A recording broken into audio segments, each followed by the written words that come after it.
Olá, sou Susana Azevedo, sou sócia fundadora da Quantum Development e estou aqui com a Lorena Lacerda. É uma honra para mim poder estar aqui e entrevistá-la para o nosso podcast do Backstage da Liderança. A Lorena vai contar um pouco da sua história, da história que todo mundo já conhece e talvez algumas histórias que nem todo mundo, quem sabe, nem eu conheço, para poder trazer um pouco de como podemos contribuir para que as empresas, as organizações, quem sabe nas famílias, a gente possa ter vidas mais equilibradas, balanceadas e ao mesmo tempo conseguir atingir resultados e agregar valor para todos.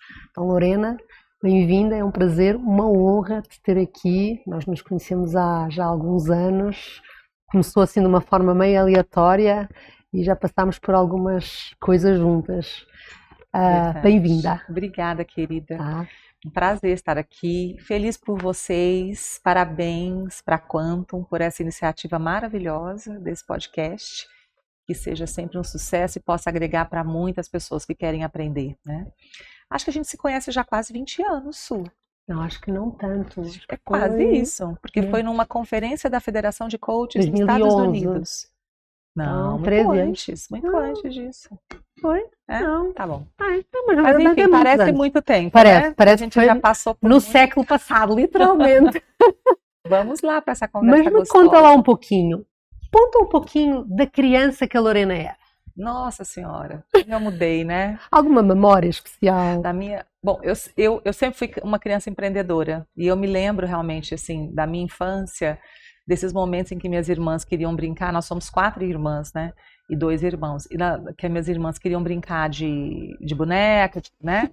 De casinha. E eu falava assim que tudo bem, mas que então eu ia ser a dona da lojinha. Aí eu pegava uns biscoitos, tipo cream crackers, né, e fazia uma limonada e falava, esse aqui é o dinheirinho, vocês vêm com as suas bonecas para comprar na minha lojinha de limonada e cracker. E eu também me lembro, eu aos 9 anos, organizando um leilão de papel de carta. Foi a primeira vez que eu vi um dinheiro na minha mão, né, que eu recebi algo financeiro e eu gostei muito daquela experiência. Então, meu senso de empreender, ele é de bem cedo já, da minha infância. E esse senso, ele era só um senso interno, assim, uma energia que vinha de dentro, ou também foi conectado com algo mais consciente, de algum sonho, de alguma vontade?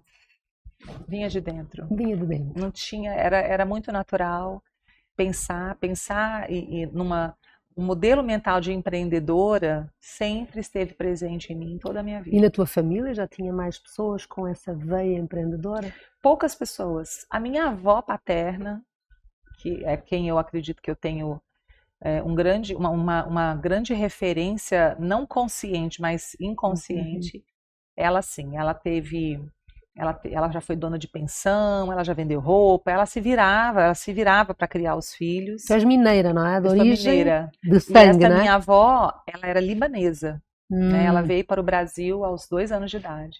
Entendi. Então, o sangue árabe ali do negociador, que sempre esteve eu conheço. Lorena é boa negociadora. E como é que foram as tuas primeiras escolhas de carreira? Como é que foi isso? Entre estudos, começar a trabalhar, eu sei que tem uma história aí interessante, que bem cedo fizeste escolhas que as pessoas punham em causa, não é? Nessa tua veia empreendedora. Então, eu sempre senti esse desejo natural de empreender, de ser dona do meu próprio negócio, né? Eu pensava assim, eu quero ser dona do meu negócio, quero ter essa liberdade de ser a dona. Mas a minha família era da área jurídica, né? Meu pai já atuava como advogado, tinha uma irmã também atuando, já fazendo faculdade de Direito, então muitos tios advogados, uma família muito dessa área. Então, na hora de fazer a faculdade, o vestibular, aliás, eu cheguei a pensar em fazer Direito, né? Cheguei a olhar e falar, eu vou entre Direito e Administração, e agora? Mas aí eu senti que tinha que ser administração e acabei optando por administração. Então, comecei a estudar administração lá com 17 anos. E aos 18 anos eu passei num concurso público federal, né? Me tornei servidora pública federal aos 18. E foi interessante ali, porque também tinha área jurídica envolvida naquele órgão em que eu trabalhava. Mas com muito pouco tempo eu percebi que não era para mim, né? Que não me preenchia, não me sentia produtiva, não sentia motivada para trabalhar, era uma obrigação. Eu trabalhava para receber o meu dinheiro, o meu salário lá. E foi aí que eu decidi, aos 23 anos de idade, pedir exoneração desse cargo público federal e abrir a minha empresa. E o que é que as pessoas falaram quando tu, aos 23 anos, que eras funcionária pública no interior do Brasil, pediste a conta? Falavam que eu era louca, com certeza, né? Na época eu era casada com meu ex-marido e ele mesmo ficou indignado, como assim? Eu compreendo, né? Porque Sim. era muito fora do padrão mesmo. O sonho das pessoas serem funcionários públicos, ainda mais federal, e eu com 23 anos, falando que eu não queria.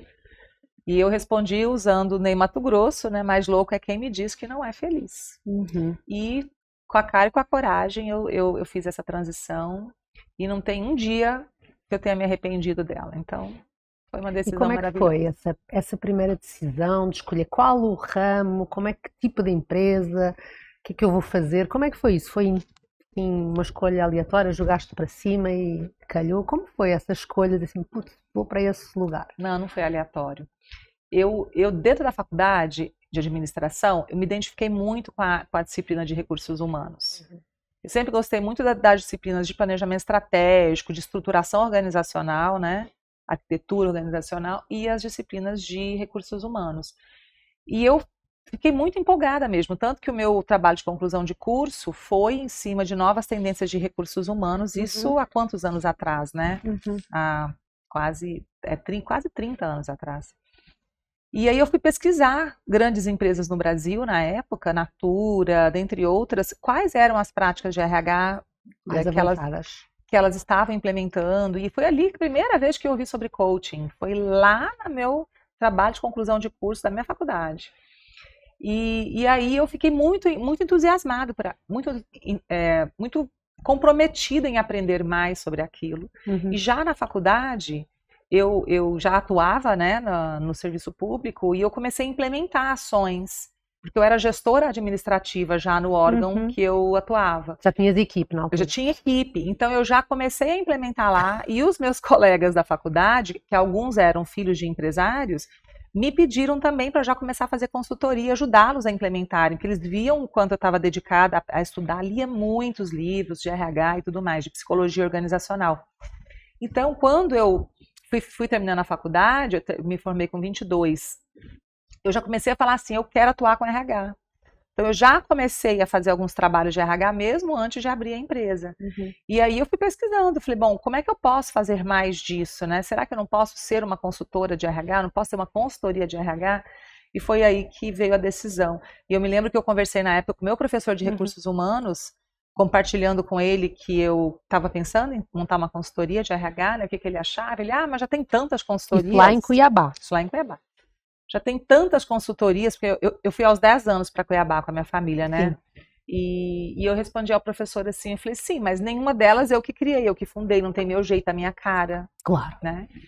Porque assim, negócios sempre, né? Você vai sempre ter em todos os segmentos muitos negócios, mas e aqueles que se destacam? O que acontece, né? O que diferencia? Então não existe essa coisa, mas essa área já está exaurida. Depende, se você está trazendo uma proposta de valor nova, você tem como fazer daquele negócio um sucesso.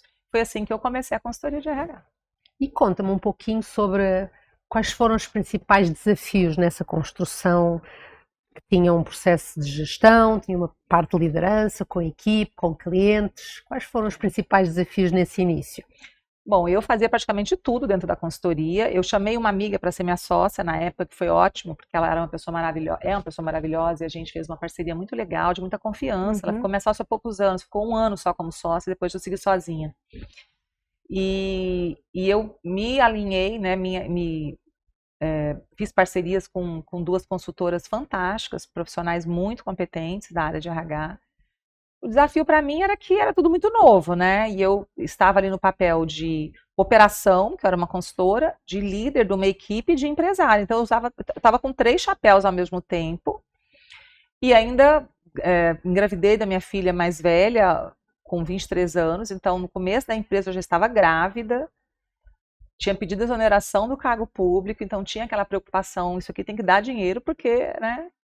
Então, eu me lembro, assim, de trabalhar muitas horas. Eu me lembro de grávida, trabalhar até meia-noite, assim, não foi 2 dias. Realmente era Foi um começo bastante intenso, mas rapidamente o bom trabalho vai dando referências, né?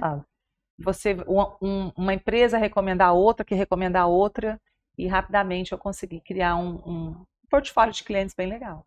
E como é que tu lidavas com essa pressão toda? Ou seja, tão jovem, com 23 anos, hoje a gente diz assim, uma pessoa de 23 anos, nossa, ainda tem que entrar como estagiário, como não sei o que, tem aquela escadinha toda. E tu queimaste as etapas todas e tocaste o bonde, grávida, 23 anos, toda essa pressão.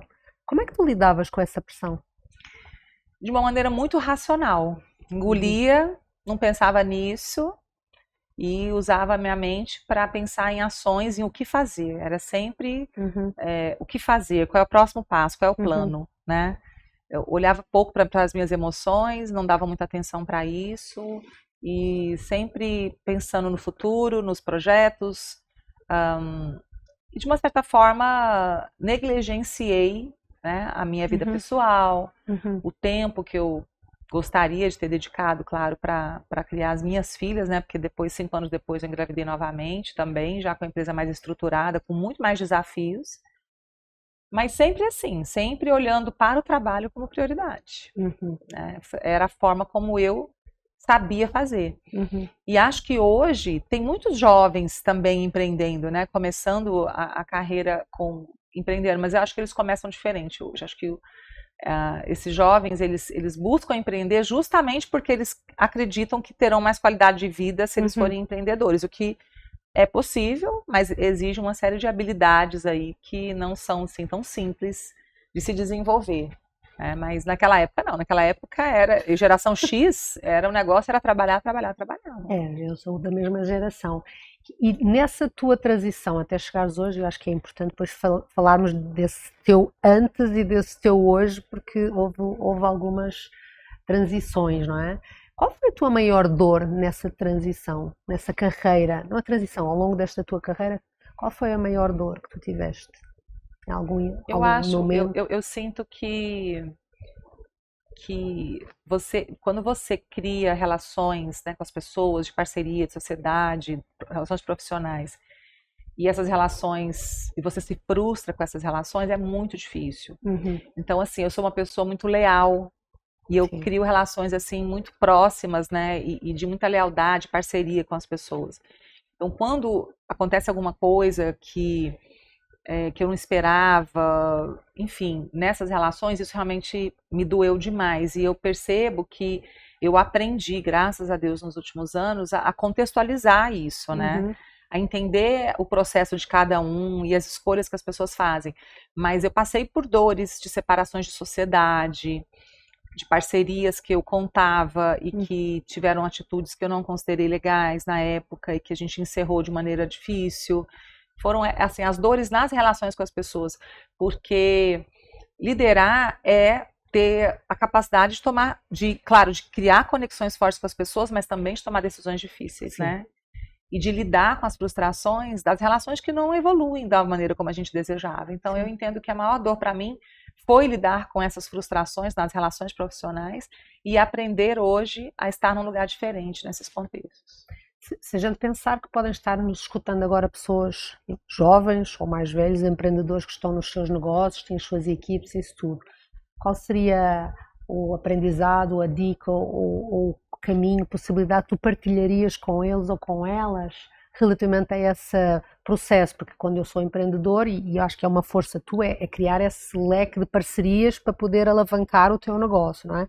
Que dicas, que sugestões tu darias para fazer esse processo melhor e ao mesmo tempo sofrer menos com os eventuais desgastes que surgem, que vai acontecer, não é? Em algum momento. Eu acho assim, é natural a gente ter expectativas sobre as relações, né? E isso acontece em todas as relações. A gente dificilmente ama incondicionalmente. Você dar e quer receber algo em troca.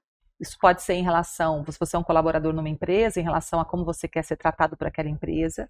E também você como empresário, gestor, o que você espera de quem você contratou, quem você investiu seu tempo para desenvolver, as parcerias com quem você estabeleceu uma relação de confiança, que você acredita ser de confiança. Então, para mim, um conselho que hoje eu me dou, eu me lembro dele, né, é de que cada pessoa vai tomar as decisões conforme a condição que ela tem naquele momento da vida dela. Então, quanto menos pessoal a gente interpretar essas situações, mais a gente está bem, né? Então, é fazer o seu melhor pelas relações, para criar relações sólidas e fortes, mas compreender que isso não significa que aquilo vai dar certo para sempre, que as pessoas têm a sua própria jornada, os seus desejos, e que elas vão voar, vão finalizar com você, mas você não trazer isso para si, não sofrer com isso, né? Então, olhar, aceitar que existe uma tristeza e um luto num processo de encerramento de um trabalho que talvez você esperava crescer e ficar muitos anos nele, que talvez se encerre ali, ou uma parceria que também não funciona, mas você agradecer pela parte boa que aconteceu, colocar foco nisso, agradecer e seguir em frente, sabe, fazer esse processo de deixar para trás, de let it go, o mais rápido possível, não ficar remoendo, não ficar frustrando, não ficar sofrendo com aquela frustração. Isso, para mim, é fundamental para a gente ter paz nos desafios profissionais e pessoais. Esse é um grande conselho que eu dou para mim mesma, me lembro dele sempre e para quem me pergunta também. E voltando um pouco agora à história que tu falaste no início, era tudo a ferro e fogo, tudo muito racional, trabalho sempre em primeiro lugar, ou seja, mesmo que tu desses valor à família, soubesses que era importante, mas no fim, quando tinha que tomar a decisão, era o trabalho que contava.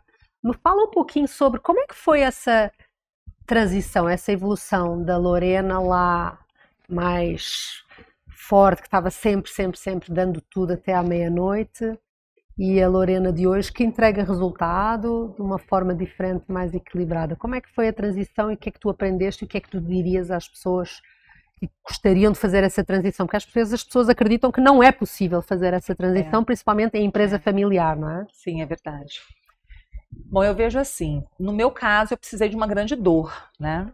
E eu vejo que muitas pessoas com perfis empreendedores, pessoas determinadas que querem realizar, muitas delas, e provavelmente a imensa maioria delas, vai precisar de um grande wake-up call, vai precisar esbarrar, dar com a cara num muro, para poder falar o que eu estou fazendo com a minha vida, deixa eu fazer algo diferente aqui. Porque é uma necessidade de realizar, né? É uma motivação por fazer as coisas acontecerem, que ela é muito gostosa. Então você tem um ganho muito grande. É uma recompensa. Uma recompensa muito grande em estar nesse modelo, de criar coisas, sabe? De fazer crescer aquilo que você coloca a sua atenção. Então, para mim, eu tive vários sinais de que as coisas não estavam indo bem. Meu corpo foi me dando sinais de estresse, de burnout, de esgotamento físico e mental, e eu estava levando do jeito que eu conseguia, eu estava negligenciando mesmo o meu corpo, esses sinais, até que eu tive o diagnóstico de câncer, e eu precisei da noite para o dia mudar completamente a minha rotina.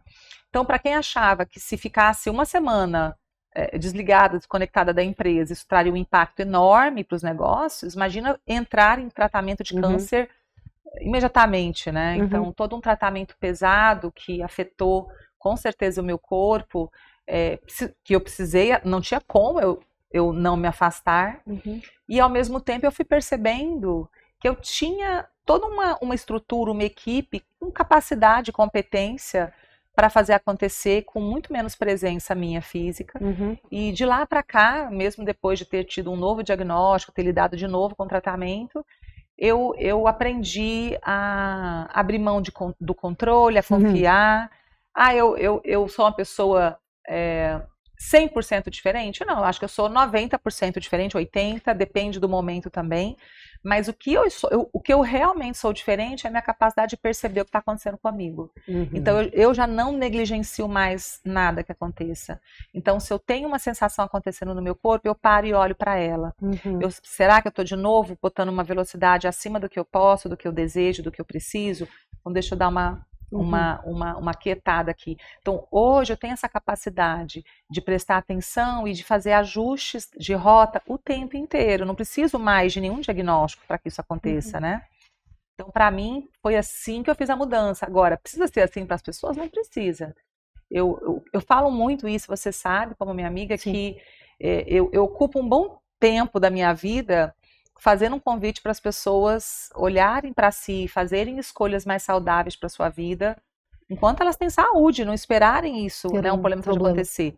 Ah, mas eu trabalho numa organização que se eu não trabalhar 50, 60 horas por semana, eu não vou conseguir ficar nela, eu não vou conseguir ser promovido. Aí é uma escolha que cada um tem que fazer, né? Tem que olhar e falar, você quer continuar nessa organização? Porque também há empresas e organizações que respeitam a qualidade de vida, que estão preocupadas com a saúde mental e física da sua equipe, e que são ambientes muito melhores para se trabalhar, né? Então, acho que são as escolhas que a gente precisa fazer, e também é uma reflexão que a pessoa precisa fazer, porque também já vi muitos casos de executivos que traziam para mim esse contexto e não era bem a realidade. Sim. É a própria pessoa, na percepção dela do que é sucesso. Né, que o sucesso sem trabalho muito árduo não vai acontecer. E aí o trabalho árduo no nível do descompasso, né? O corpo humano não aguenta muito tempo nesse ritmo. Uma hora ele vai falhar, né? Sim. Então, esse é o grande cuidado. Tem a ver com as crenças, não é? Tu, no início, principalmente como empreendedora, tem a ver com as crenças que tu tinhas no início, do que era sucesso e do que é que te trazia felicidade e satisfação, e que houve uma evolução dessas crenças do que é que te traz satisfação e te traz benefícios, não é? E como é que essa transição em termos pessoais, nesse estar no aqui e agora permanente, de conseguir sentir e perceber o que está acontecendo contigo nesse contexto, como é que isso se transmite, faz uma transposição para o teu papel como líder da organização que tu tens hoje? Muito bem. Bom, para chegar nesse lugar eu precisei aprender a meditar, né, e a praticar mindfulness, práticas de mindfulness, para conseguir ter esse estado de presença que eu tenho hoje, essa conexão que eu tenho hoje comigo e com o que está acontecendo à minha volta. Isso é uma prática diária que nos últimos 6 anos eu implementei e que me ajuda muito nos momentos em que eu estou sozinha trabalhando ou mesmo trabalhando com a minha equipe ou com clientes, parceiros, que eu possa prestar atenção realmente ao que está acontecendo, né? Porque eu acho que o estado de mindfulness mais avançado de um líder não é só aquele estado em que ele percebe, estou irritado, eu estou ficando irritado com essa conversa, com essa reunião. Acho que esse é um primeiro passo. Mas é além disso, é você conseguir perceber que você, por exemplo, entrou numa sala e as pessoas ficaram em silêncio. E que você falou alguma coisa e a expressão de alguém mudou. Então, para você ter a capacidade de entender o que está acontecendo à sua volta e poder realmente se conectar com aquilo e falar o que está acontecendo aqui. Por que a minha presença está criando esse impacto no ambiente, né? Mas fazer isso com humildade, não com ego, com irritação ou com vitimismo, de pobre de mim, todo mundo está me julgando. Não. É você falar, poxa, eu ainda preciso pensar e entender a minha expressão física, corporal, a forma como eu falo, o contexto dessas pessoas que estão aqui trabalhando comigo. Então, para mim, hoje, eu tenho essa capacidade mais desenvolvida. Não significa que ela é perfeita, não, muito pelo contrário, eu estou sempre aprendendo. Mas de perceber que tem coisas acontecendo, sabe, no ambiente, seja físico, seja virtual, e a partir disso fazer melhores escolhas de como eu devo interagir, com quem eu devo conversar, que nível de alinhamento e aprofundamento eu preciso fazer em determinadas situações, né? Isso eu acho que ajuda demais a gente, enquanto líderes e empresários, a tomarmos melhores decisões, a fazermos a recombinarmos coisas com a equipe, a entendermos se realmente aquela equipe está coesa, se o ambiente organizacional está produtivo para os projetos e objetivos organizacionais. Então, acho que isso ajuda muito mesmo. E tu estás falando isso, tu como líder na tua empresa, e tu também ajudas com a tua empresa, apoias empresas e líderes a fazerem isso mesmo nas suas organizações, não é? Estamos pensando aqui, tu és a líder e és a empreendedora, dona da empresa onde tu trabalhas.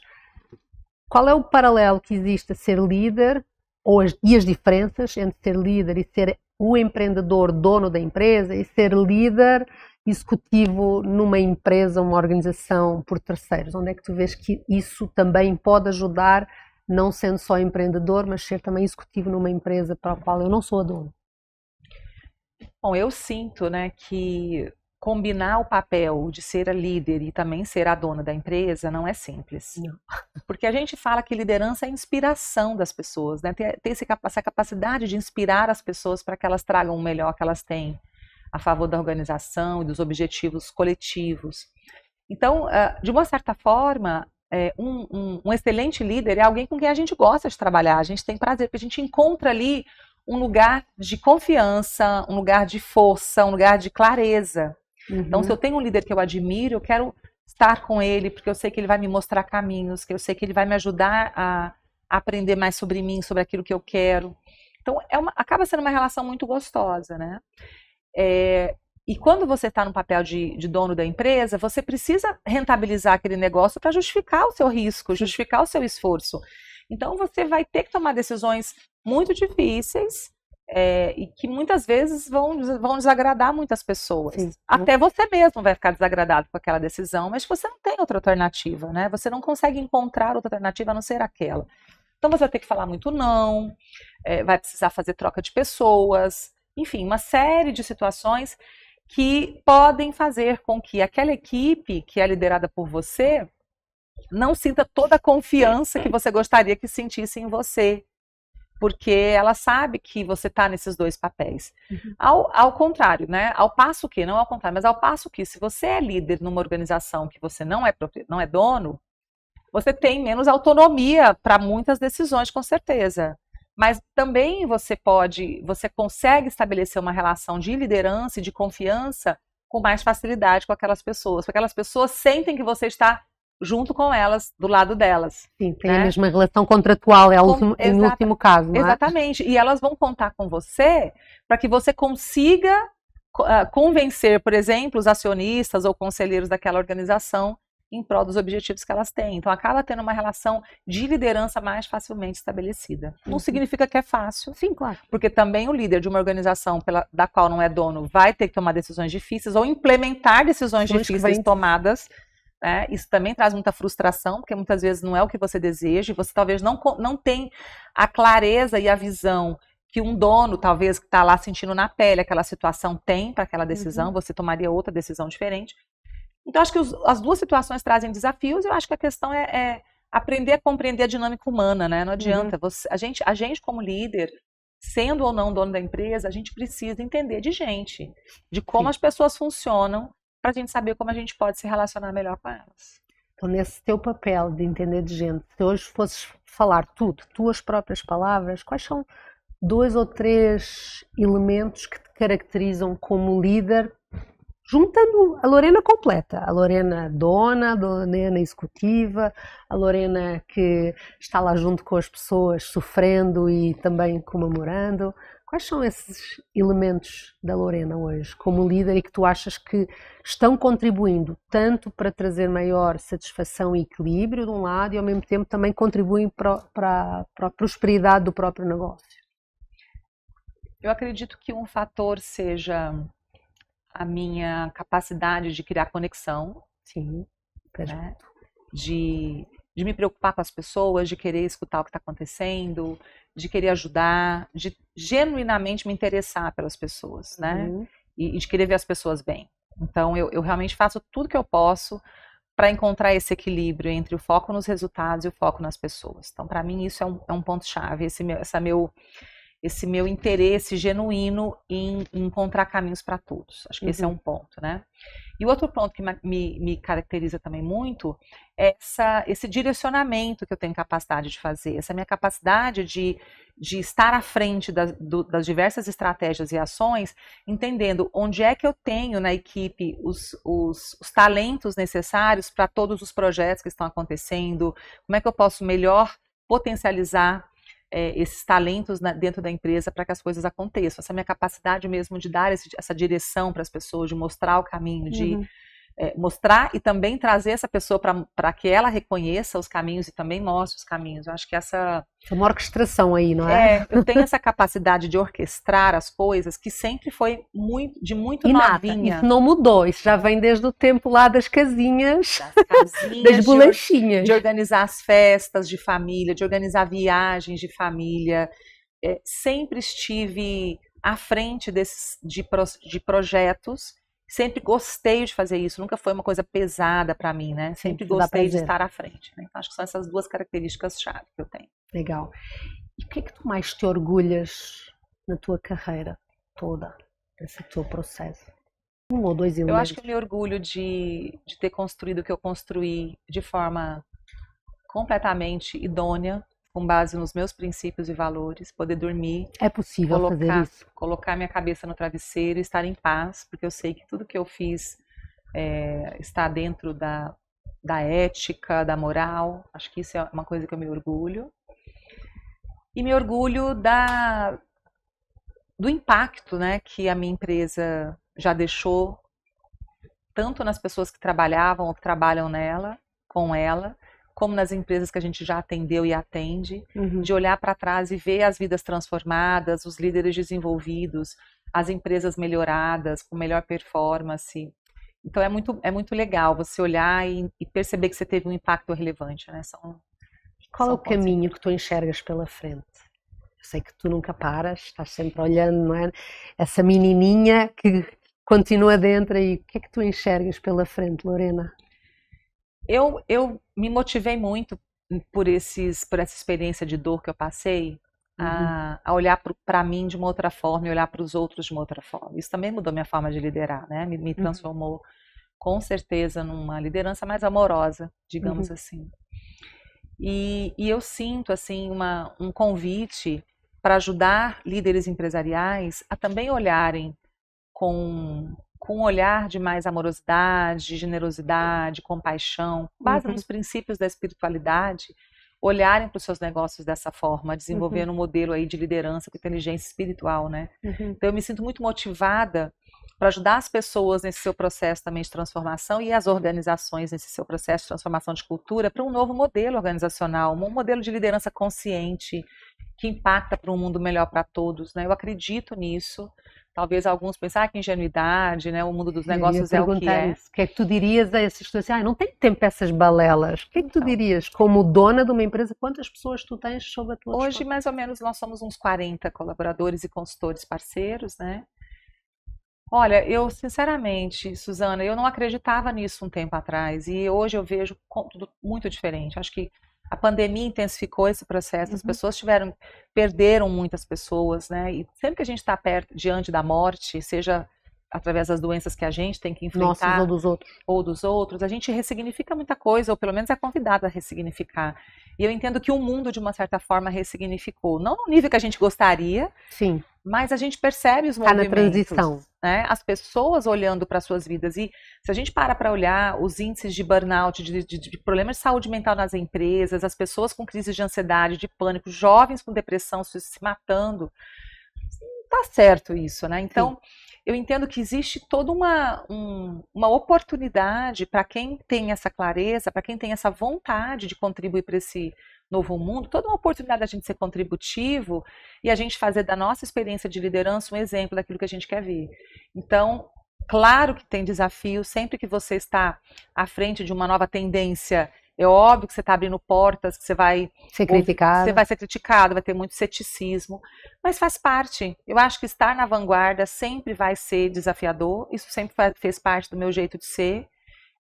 Eu sempre procurei estar um passo à frente, aprendendo coisas novas, buscando o que tem de melhor para oferecer para as pessoas que estão ao meu redor, para as empresas ao meu redor, mas eu acredito que hoje a gente já consegue falar de temas que a gente não falaria há 5 anos atrás, porque você está querendo abraçar a árvore, era assim que as pessoas falariam, né? E hoje a gente pode falar disso, a gente pode falar de meditação nas empresas, a gente pode falar de espiritualidade nas organizações, que não tem nada a ver com religião. Então, a gente pode falar das soft skills, do que a gente sabe, do propósito, de por que as organizações existem, de ESG, de sustentabilidade.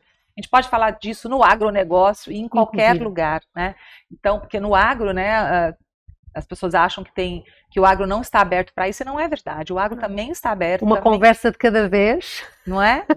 E eu acho que é isso. Eu acho que é fazer o seu papel e encontrar no seu, né, núcleo, no seu ambiente de controle, aquilo que você tem a oportunidade de contribuir para essa mudança. Muito bom, Lorena.